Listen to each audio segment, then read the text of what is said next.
At the al-Asad airbase, they're fighting for their lives and the future of Iraq. As every hour passes, the so-called Islamic State moves closer. The base is being encircled. The front line was 20 miles away.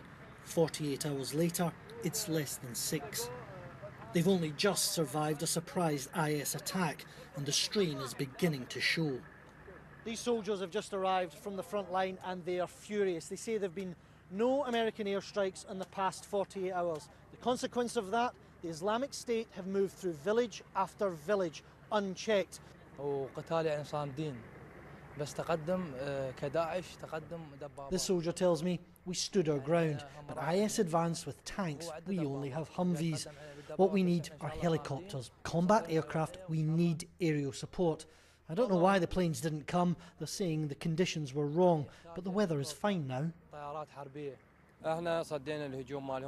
We stopped the IS offensive. They are terrorists. They suffered many casualties. We're desperate for air cover. It could make all the difference.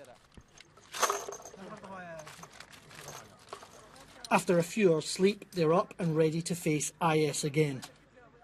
Territory that took 2 weeks to gain was lost in just 4 hours. If we look just over there, you can see the perimeter of the base. Outside is Anbar, and most of that province is in the control of the Islamic State and Sunni militants. So for the moment, all that's standing between al-Asad and the Islamic State are these men. At the base's airstrip, the dead and the injured wait together. The men have been hit hard. Ragged death notices hang from the camp's perimeter, mourning the loss of the fallen. We thought we came here to see a military offensive. Instead, we found a retreat. The soldiers are on edge. We can't stay on the ground for long. Movement is spotted nearby, and warning shots are fired. In many of these Sunni villages, the Islamic State is welcomed. For some, Iraq's army is the enemy.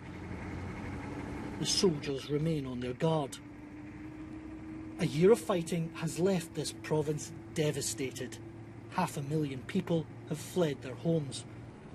The battle for Iraq once again lies in Anbar. If this province falls, the Islamic State will stretch all the way from Syria to the edges of Baghdad.